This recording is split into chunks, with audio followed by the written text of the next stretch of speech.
이럴 때 우리 같이 아멘하겠습니다. 저희가 좀 이런 거 훈련됐으면 좋겠습니다.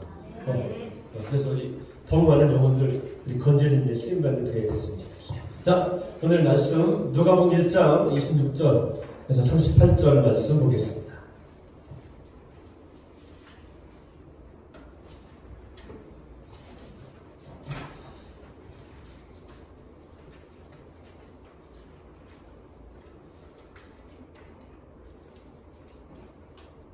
누가복음 1장 26절에서 38절입니다.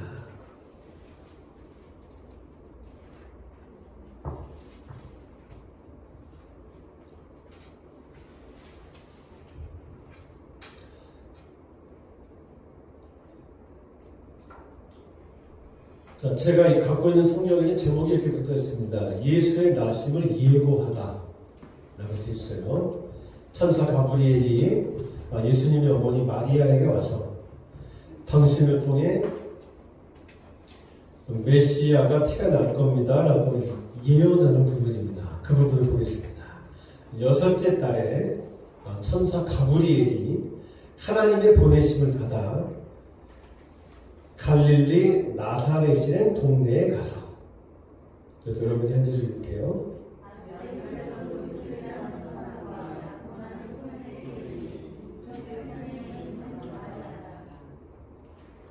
그에게 들어가 이르되 은혜를 받은 자여 평안할지어다 주께서 너와 함께 하시도다 하니.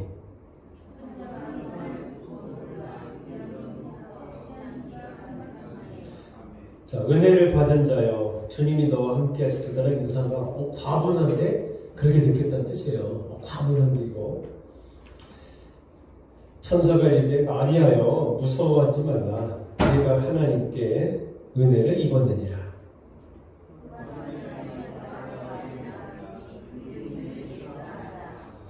그는 큰 자가 되고 지극히 높으신 이의 아들이라 일컬어질 것이요 주 하나님께서 그 조상 다윗의 왕위를 그에게 주시리니.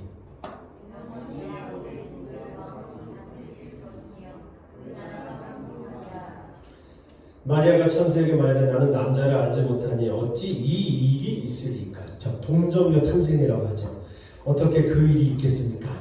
여러분 35절.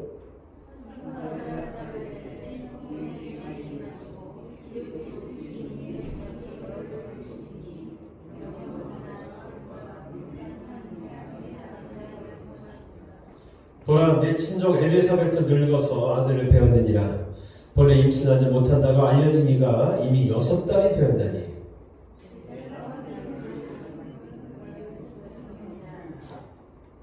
자, 38절 읽겠습니다. 다같이. 마리아가 이르되 주의 여종이오니 말씀대로 내게 이루어지이다 하며 천사가 떠나가니라. 아멘. 네, 저차례 보겠습니다. 자, 참 최선을 다할게요. 여러분들 최선 다해서 들으시고, 그래서 오늘 이 자리가 하나님이 일하시는 그날 자리가 되게 됩니다. 저는 오늘 여러분들과 함께 인생이 뭔지,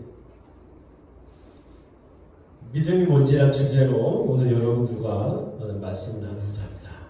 자, 제목 보시면 인생은 이겁니다. 같이 한번 읽어보겠습니다. 시작.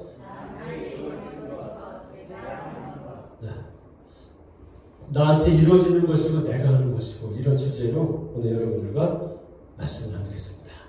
인생이 뭔지. 인생은 나한테 이루어지는 거면서 내가 하는 겁니다. 두 개가 사실 좀 다른 얘기잖아요. 오늘 이 얘기를 제가 오늘 마리아의 이야기를 가지고 말씀드리고자 합니다. 여러분, 하나님은 인간 구원을 바라십니다. 하나님은 역사 속에서 이 뜻을 이루려 했습니다. 하나님은 역사 속에서, 그러니까 시간 안에서 인간 구원을 이루려고 했습니다.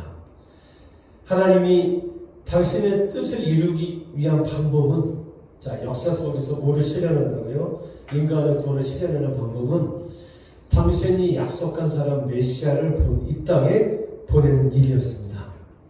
메시아를 보내는 거죠. 그리스도라고 합니다. 헬라 말로는 그리스도, 아람어는 메시아. 자, 그리스도를 보내는 것입니다. 하나님은 훼손되지 않은 사람의 아들을 이 땅에 보냅니다.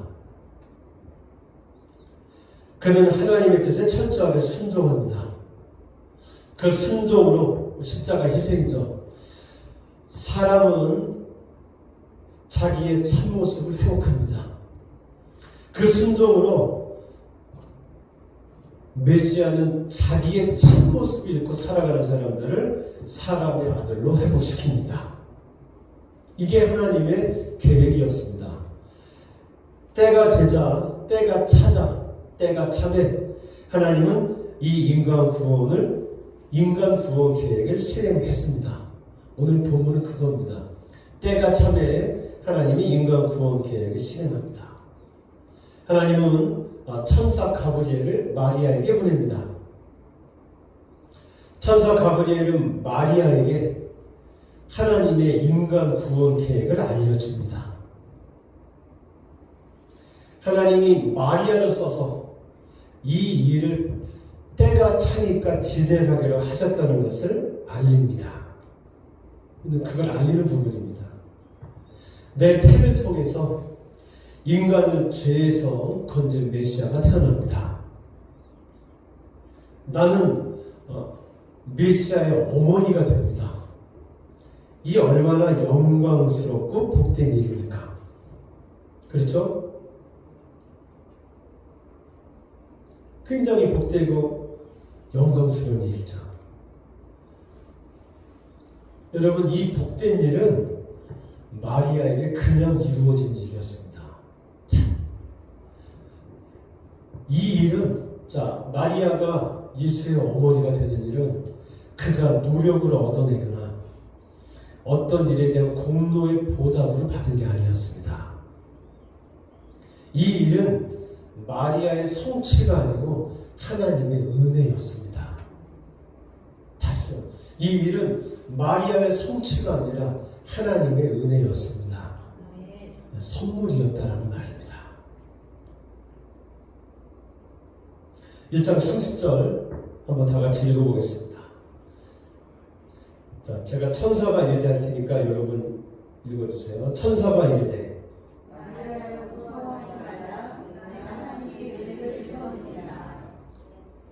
그럼 이거예요, 그냥. 이 복된 일, 하나님의 인간 구원의 계획에 메시아의 어머니로 쓰임받는 이 일은 마리아에게 그냥 이루어진 일이었습니다. 그가 노력 없이 그냥 받은 일입니다. 마리아에게 주어진 은혜였습니다. 나한테 그냥 이루어진 일이었습니다. 그런데 한편으로 있죠. 이 복된 일은 마리아의 순종이기도 했습니다. 자, 마리아가 메시아의 어머니가 되는 건 그냥 이루어진 일인데 한편으로는 순종이기도 했습니다. 마리아는 예수님의 어머니가 되기 위해 대가를 치러야 했습니다. 자, 오늘 여러분 보시면 34절 여러분들이 한번 읽겠습니다. 시작. 마리아가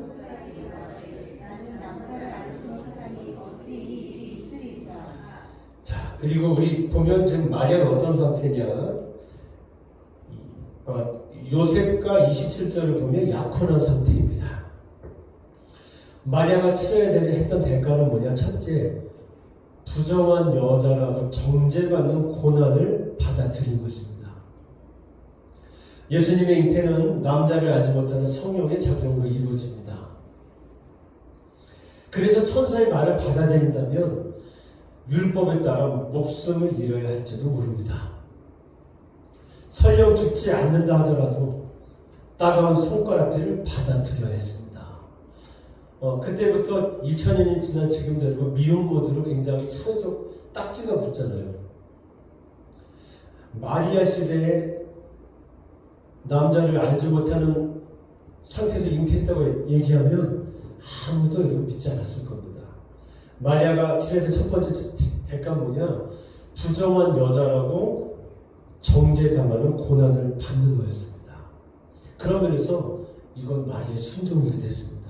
둘째, 모성애를 가진 어머니로서 받아야 하는 고통입니다.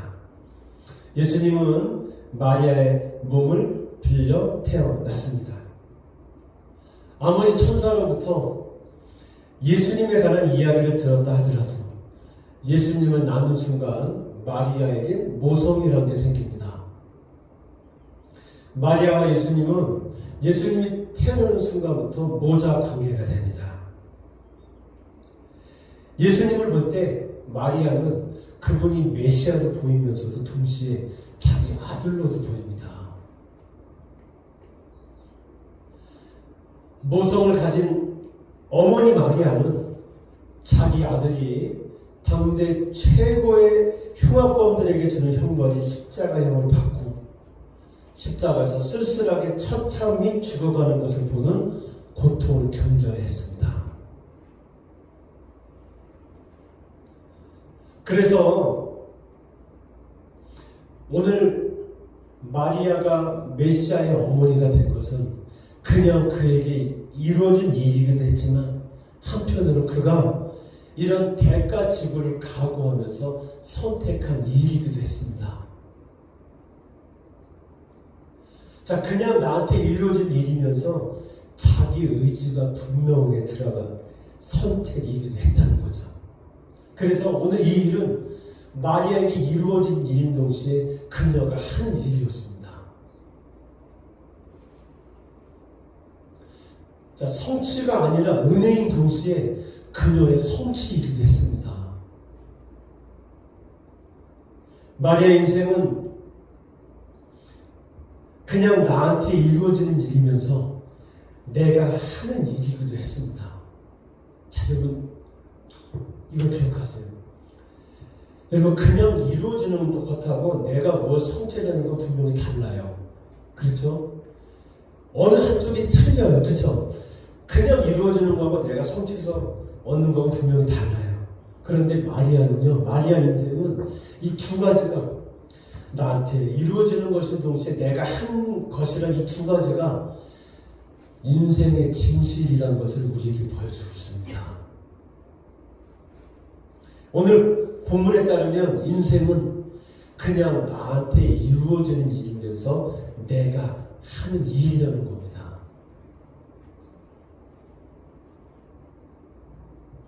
이 모순이 가리키는 삶의 진실이 뭘까요, 여러분?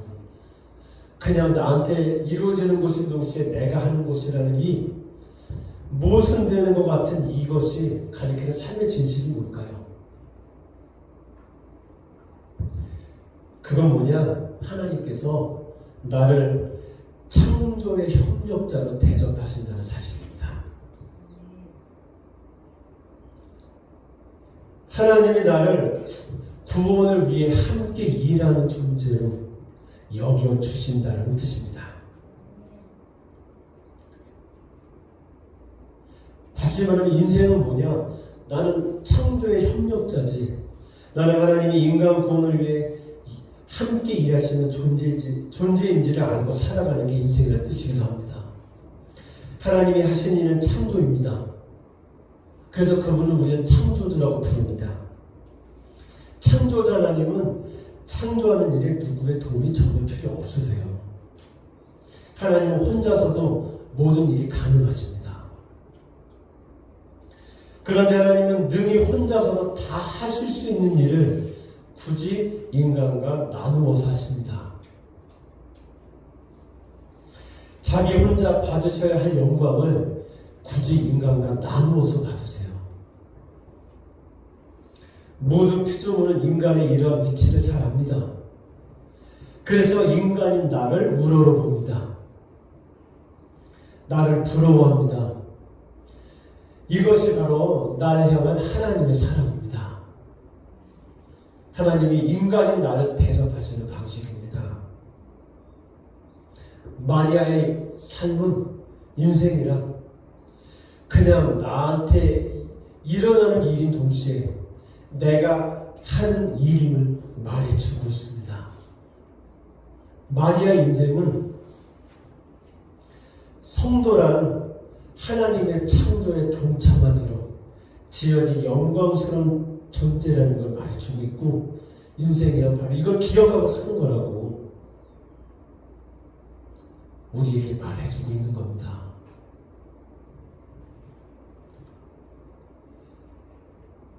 여러분, 기독교 신앙이 뭘까요? 저는 이걸 가지고 기독교 신앙이 뭘까 생각해 보겠습니다. 기독교 신앙이 뭘까요? 기독교 신앙은 인생은 내 입맛에 맞게 두드려 맞추는 게 아닙니다. 기독교 신앙은 내 디자인에 맞춰서 인생을 고치는 게 아닙니다. 기독교 신앙은 내 디자인에 맞게 인생을 고치는 일에 하나님의 도움을 받는 그게 아닙니다. 기독교 신앙은 그 반대입니다. 기독교 신앙은 내 인생의 주인이신 하나님의 뜻에 맞게 나를 뜯어 고치는 것입니다. 내 인생의 연출자이신 주님의 뜻에 맞게 나를 녹여내는 일입니다. 제가 계속 같은 표현을 지금 다르게 같은 내용을, 기독교 신앙은 복을 비는 게 아닙니다. 하나님이 창조하신 복 안으로 순종해서 들어가는 일입니다.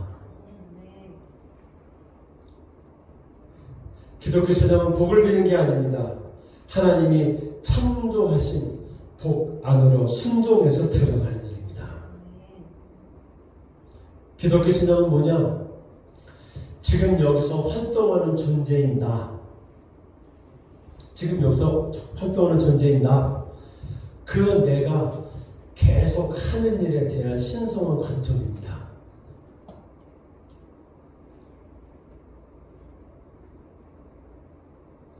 기독교 신앙은 나와 내가 하는 일이 뭔지를 하나님의 관점에서 보는 거예요. 나를 신성한 관점에서 보고 내가 하는 일에 신성을 부여하는 거라고요. 하나님 안에서 내가 누구고 내가 지금 해야 하는 일의 의미가 뭔지 알 때 이전과는 뚜렷하게 태도가 달라지거든요. 그걸 기독교 신앙이라고 합니다. 자, 종교적인 이 기독교 신앙일 수 있어요. 그런데 본질적으로 기독교 신앙은 뭐냐? 나를 신성한 관점에서 바라보고 내가 하는 일을 신성한 관점에서 의미 부여를 하게 되면 태도가 딱 달라져요. 그걸 기독교 신앙이라고 합니다. 이걸 보고 기본이 됐다라고 하는 거예요. 우리는 하나님 안에서 나를 발견해요.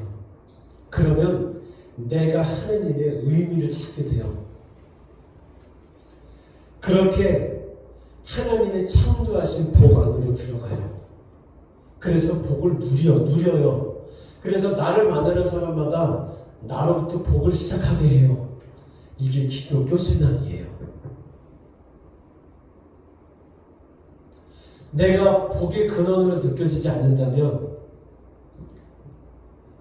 내가 여전히 복을 빌고 있다는 걸 알면 돼요. 여러분, 나는 복의 근원이에요. 진짜로. 망한 사람이 아니고 망가진 존재가 아니라 나는 복의 근원입니다.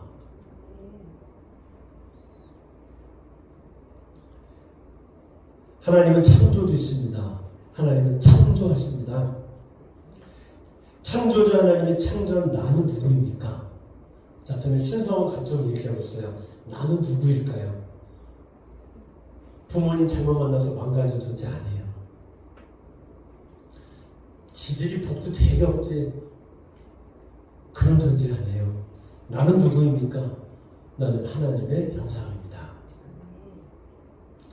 나는 하나님이 당신이 행하시는 그 거룩한 일에 동참하도록 지은 존재, 그 거룩한 일에 불린 존재, 하나님의 형상입니다.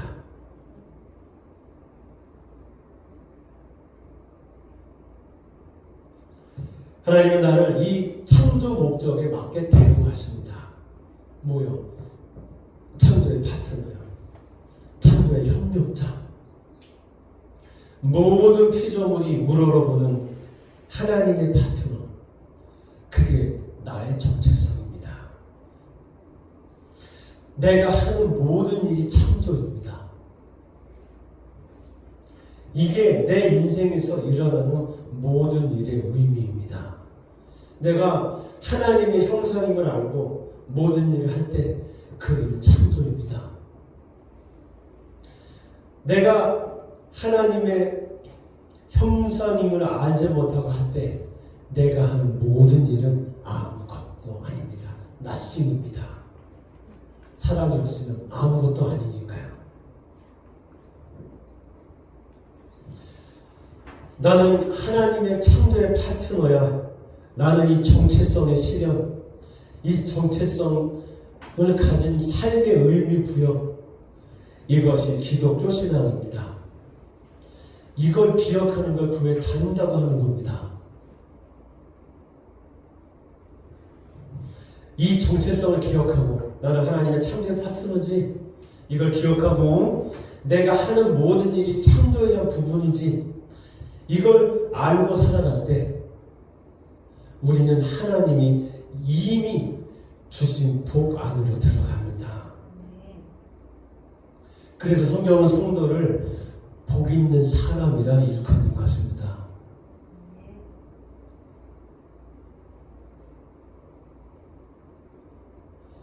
드림교회 성도 여러분, 이 기독교 신앙의 본령 위에 굳게 서시기를 바랍니다. 잘 안 믿어질 거예요. 여러분은 여전히 이미 주신 복을 기억하고 그게 흘러가는 통로가 되는 것보다 여전히 복을 비는 일이 익숙할 거예요.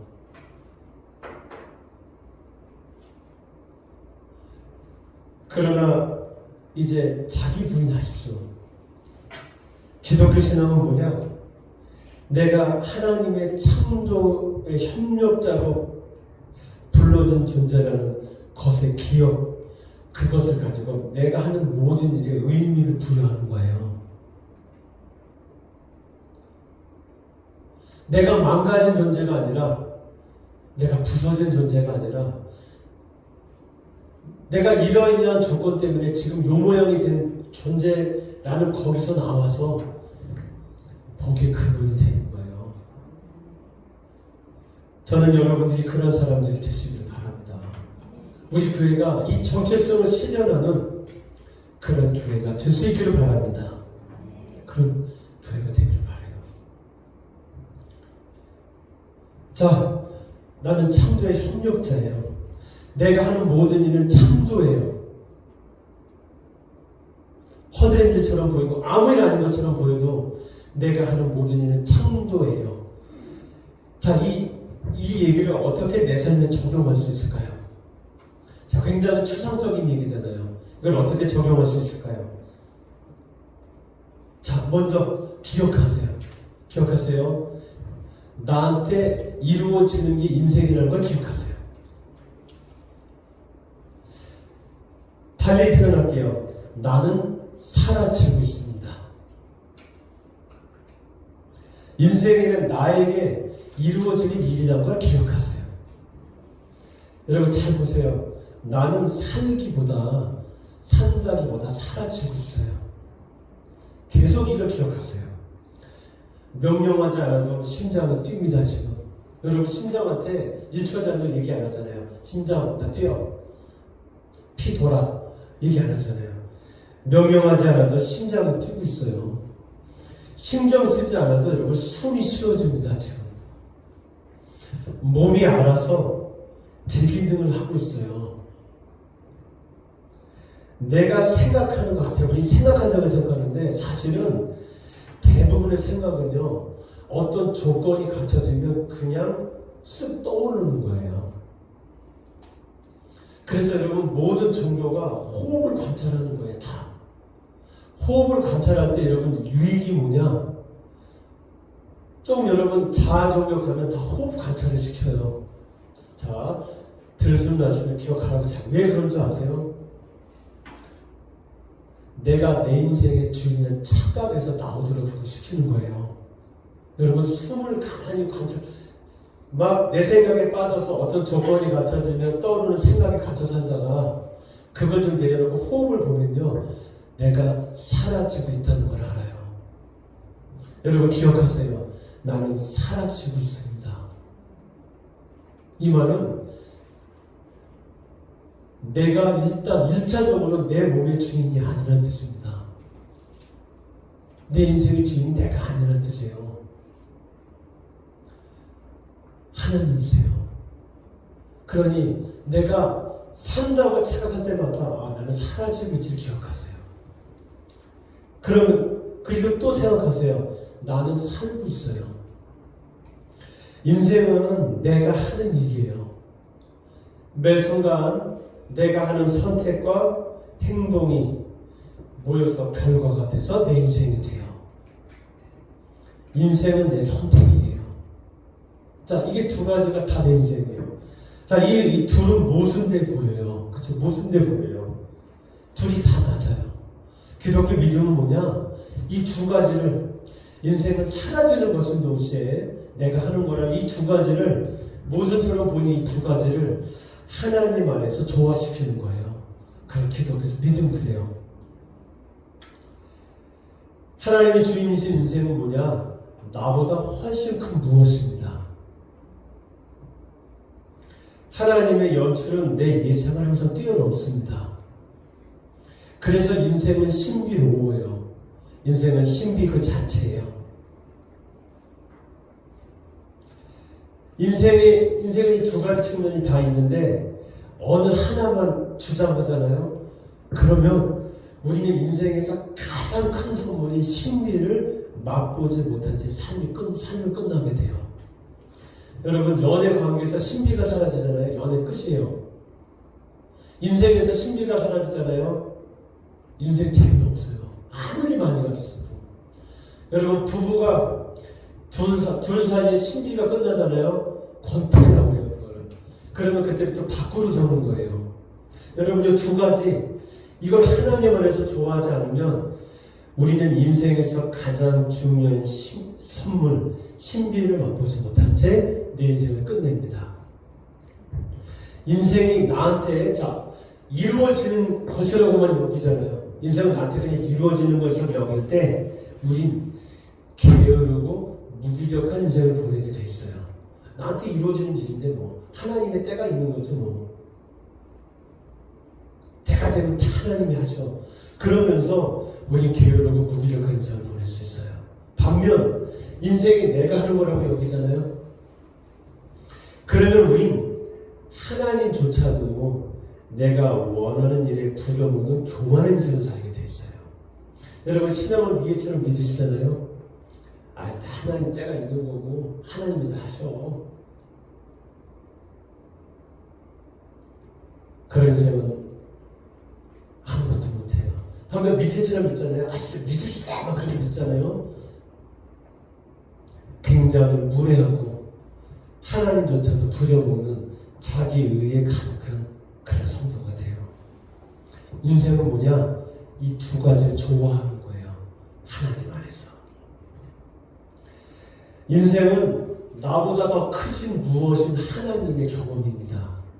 인생은 신비 체험이에요. 그래서 우리의 최종 목표 지점인 예수 그리스도에게까지 자라는 겁니다. 인생의 목표는 성장인 걸 기억하세요. 우리를 성장하게 하는 건 뭐냐? 성공이 아니에요. 우리 성공을 안 해보니까 해보고 싶지만 성공한 사람들한테 물어보세요. 우리를 성장하게 하는 건 성공이 아닙니다. 성공한 사람 중에도 성장하지 못한 사람들이 많습니다. 성장은 뭐냐? 신비의 축적입니다. 성장은 이 두 가지가 조화된 사람.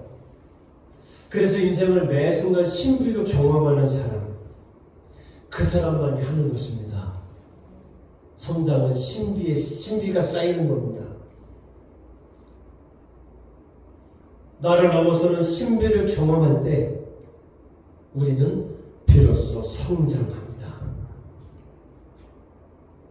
신앙은 하나님 안에서 인생의 신비를 체험하는 거예요. 이 두 가지를 다 경험하는 거예요. 나한테 이루어지는 것이면서 뭐라고요? 내가 하는 거라고요.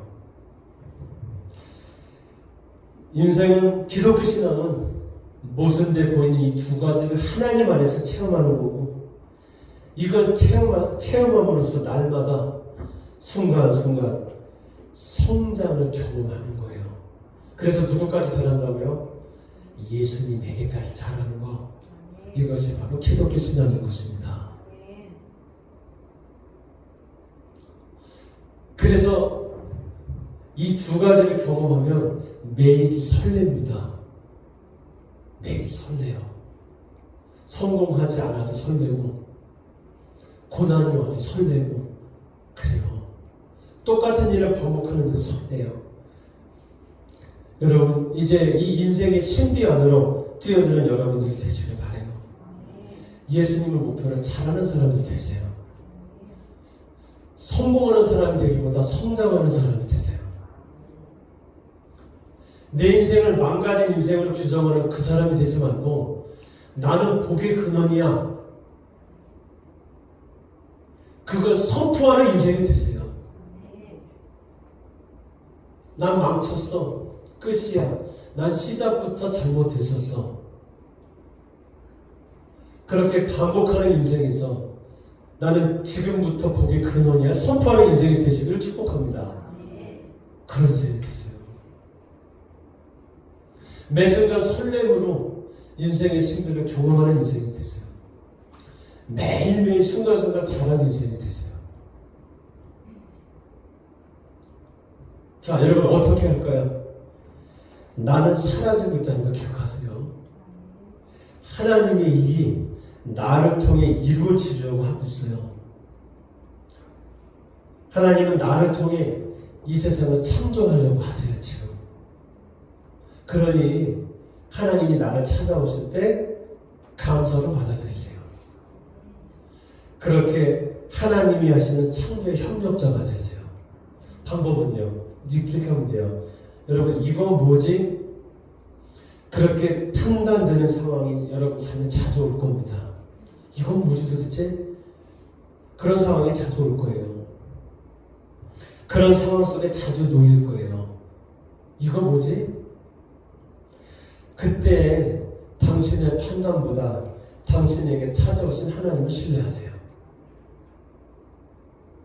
이게 이 둘을 녹이는 방법이에요. 이건 뭐지? 그런 상황이 들 때 당신의 판단, 자, 자기의 기질과 자기의 그동안의 삶의 이력에 따라 어떤 사람은 똑같은 상황도 슬프게 느낄 거고, 어떤 사람은 분노로 느낄 거고, 어떤 사람은 수치심으로 느낄 거예요. 자, 제가 예를 들게요.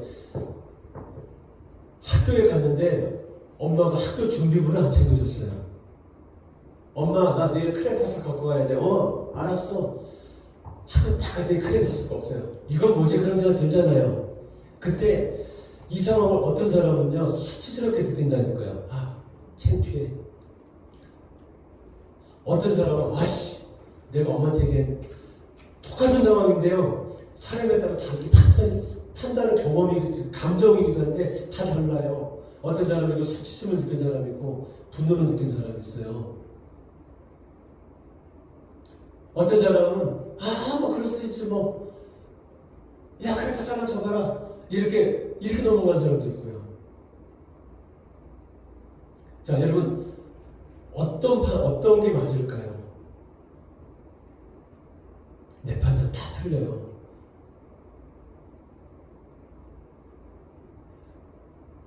이건 모자란 상황이 올 때마다 내 판단보다 나에게 찾아오신 하나님을 신뢰하세요.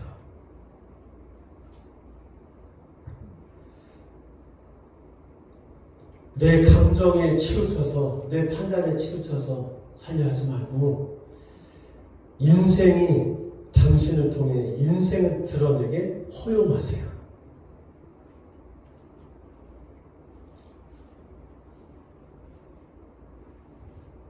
그렇게 받아들이세요.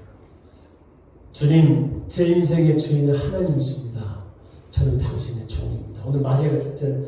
지금 제게 일어나는 모든 일들은 제게 필요한 일들입니다.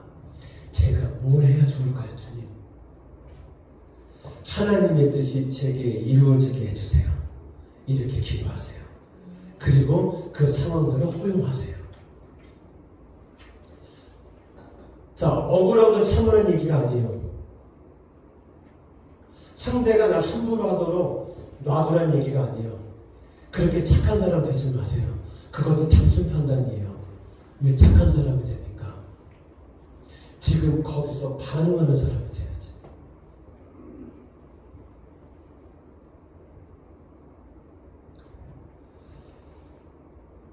이건 뭐지? 그런 판단이 되는 상황에 놓일 때마다 내 판단보다 그 인생으로 나를 찾아오신 하나님을 신뢰하세요. 그리고 주님, 제가 지금 뭘 하면 좋겠습니까? 물으세요. 내가 불편하다가 틀린 게 아니니까, 잘못된 게 아니니까 하나님, 제가 뭘 해야 좋을까를 하세요. 착한 걸로 자기 의를 쌓으신 분이 있을 거예요. 그런 분은 좀 못돼지셔야 돼요. 아시겠어요? 착해서 뭘 하고요? 참조하세요. 자, 좀 착한 게 아니고 막 그런 걸로 그러서 그 사람은 착한 사람 좀 되세요. 착한 사람이 되기보다 지금 그 자리에 하나님을 원하시는 사람이 되세요. 여러분, 사실 우리 인생에 무슨 일이 벌어질지 몰라요. 그래서 우리들 두려워요. 또 이건 모자는 상황이 생길까봐 우리 아침부터 긴장을 곤두서있잖아요. 그런데 과감하게 인생의 신비 안으로 뛰어들어가세요.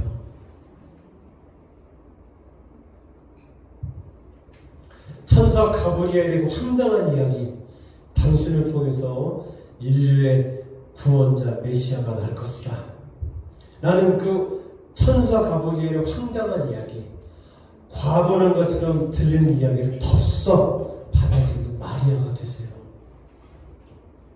마리아에게 은혜는 그냥 어서 이루어지는 거였어요. 그런데 마리아는 거기에 순종했어요. 마리아처럼 내게 찾아오시는 하나님의 계시를 덥석 받아들이세요. 그럴 때 이미 나에게 약속된 복이 내 안에 가득하다는 것을 알게 되고 나는 그것을 누리게 될 것입니다.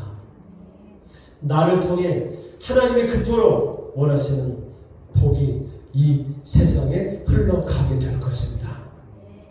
하나님이 나를 통해 내가 하는 그 일을 써서 하나님이 이 세상을 당신의 뜻대로 창조해 나가실 것입니다. 이 자리에 앉아 계신 성도 여러분, 나는 창조의 동역자입니다. 하나님은 나를 영광된 존재로 대우하고 계십니다. 그래서 인생은 나한테 이루어지는 것인 동시에 내가 하는 일입니다. 여러분, 이것을 기억하고 오늘 하나님이 나를 보내시는 삶의 모든 자리에서 천사 가브리엘의 이야기를 순종으로 받아들이는 마리아가 되실 수 있기를 축원합니다. 기도하겠습니다. 하나님, 인생은 나한테 이루어지는 것이면서 내가 하는 것입니다. 하나님, 내가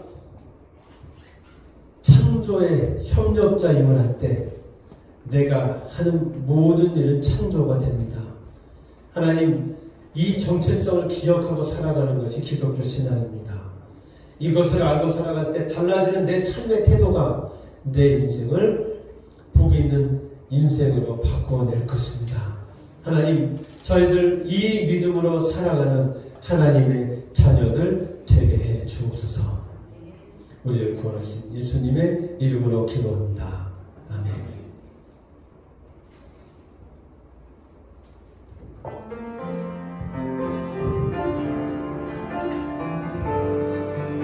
네, 오늘 말씀 생각하면서 서로 축복하면서 이 찬양 할게요.